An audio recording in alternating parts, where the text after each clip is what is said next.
Part 2, Chapter 35 of Anna Karenina by Leo Tolstoy. Translated by Nathan Haskell Doyle. This recording is in the public domain. Read by Marianne Spiegel. The prince's gaiety and good humor were contagious. His household and acquaintances, and even their German landlord, felt it. When he came in with Kitty from the Springs, the prince invited the colonel, Marya Yevgenyevna and her daughter, and Varenka to luncheon, and had the table and chairs brought out under the chestnut trees in the garden, and there the guests were served. The landlord and his domestics were filled with zeal under the influence of his good spirits. They knew his generosity, and before half an hour was over a sick Hamburg doctor, who had rooms on the upper floor, was looking down with envy on the happy group of hearty Russians sitting under the chestnut trees.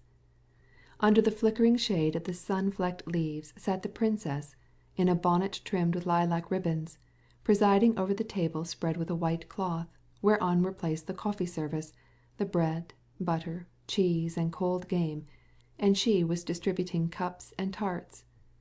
At the other end of the table sat the prince, eating with good appetite, and talking with great animation. He had spread out in front of him his purchases, carved boxes, jackstraws, paper cutters of all kinds, which he had brought back from all the places where he had been, and he was distributing them around to all, including Lieschen, the maid, and the landlord, with whom he joked in his comically bad German, assuring him that it was not the waters that had cured Kitty, but his excellent cuisine, and particularly his prune soup. The princess laughed at her husband for his Russian peculiarities, but never, since she had been at the spa, had she been so gay and lively.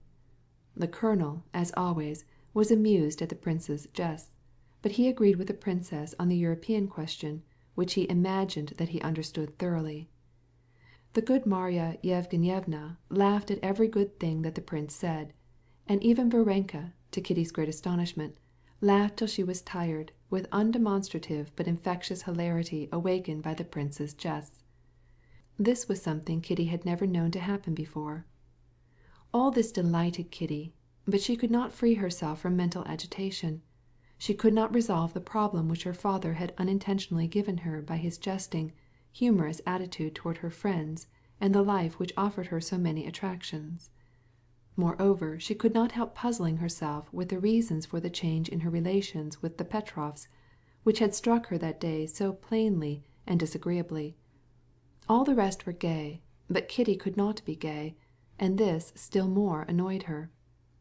She experienced a feeling analogous to that which she had known in her childhood, when, as a punishment for some offense, she was shut up in her room and heard the gay merriment of her sisters.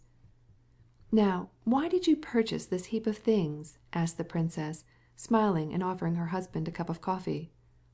"You go out for a walk. Well, and you come to a shop, and they address you and say, 'Erlaucht, Excellenz, Durchlaucht.' When they say Durchlaucht, I cannot resist any longer, and my $10 vanish." "It was merely because you were bored," said the princess. "Certainly I was bored. It was ennui which one does not know how to escape from." "But how can you be bored? There are so many interesting things to see in Germany now," said Marya Yevgenyevna. "Yes, I know all which is interesting just at the present time. I know soup with prunes. I know pea pudding. I know everything." "Just as you please, prince. But their institutions are interesting," said the colonel. "Yes, but what is there interesting about them? They are as contented as copper kopecks. They have whipped the world. Now why should I find anything to content me here? I never conquered anybody, but I have to take off my boots myself, and, what is worse, I put them out myself in the corridor. In the morning I get up and have to dress myself, and go down to the dining-room, and drink execrable tea. 'Tisn't like that at home. There you can get up when you please. If you are out of sorts, you can grumble. You have all the time you need for remembering things, and you can do whatever you please without hurrying." "But time is money. You forget that," said the colonel. "That depends. There are whole months which you would sell for 50 kopecks, and half-hours which you would not give any amount of money for. Isn't that so, Kitenka? But why are you so solemn?" "I am not, papa." "Where are you going? Stay a little longer," said the prince to Varenka. "But I must go home," said Varenka, rising and laughing gaily again. After she had excused herself, she took leave of her friends and went into the house to get her hat. Kitty followed her. Even Varenka seemed to her friend changed. She was not less good, but she was different from what she had imagined her to be. "Ah, it is such a long time since I have laughed so much," said Varenka, as she was getting her parasol and her satchel. "How charming your papa is!" Kitty did not answer. "When shall I see you again?" asked Varenka. "Maman wanted to go to the Petrovs'. Are you going to be there?" asked Kitty, trying to sound Varenka. "I'm going to be there," she replied. "They're expecting to leave, and I promised to help them pack." "Well, then I will go with you." "No. Why should you?" "Why not?" "Why not?" "Why not?" asked Kitty, opening her eyes very well and holding Varenka by her sunshade. "Wait a moment, and tell me why not." "Why not? Because your papa has come, and because they are vexed at you." "No, tell me honestly why you don't like to have me go to the Petrovs'. You don't like it. Why is it?" "I didn't say so," replied Varenka calmly. "I beg you to tell me." "Must I tell you all?" "All, all," replied Kitty. "Well, there's really nothing very serious. Only Mikhail Alexeyevitch, that was Petrov's name, a short time ago wanted to leave even before this, and now he does not want to go at all," replied Varenka, smiling. "Well, well," cried Kitty, looking at Varenka with a gloomy expression. "Now for some reason Anna Pavlovna imagines that he does not want to go because you are here. Of course this was unfortunate, but you have been the unwitting cause of a family quarrel, and you know how irritable these invalids are."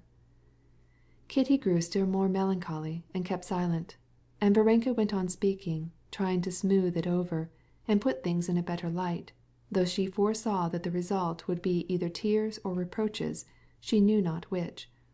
"So it is better for you not to go there, and you will not be angry."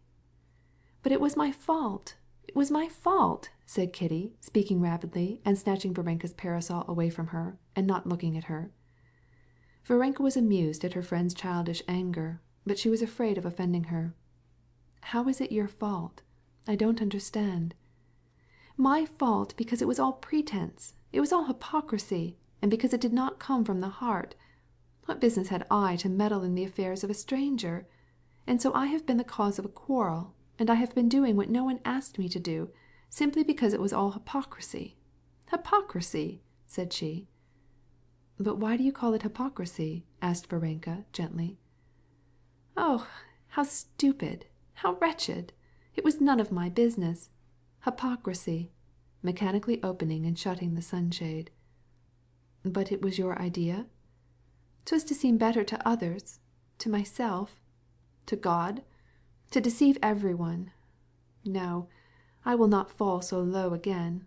I may be wicked, but at least I will not be a liar and deceiver."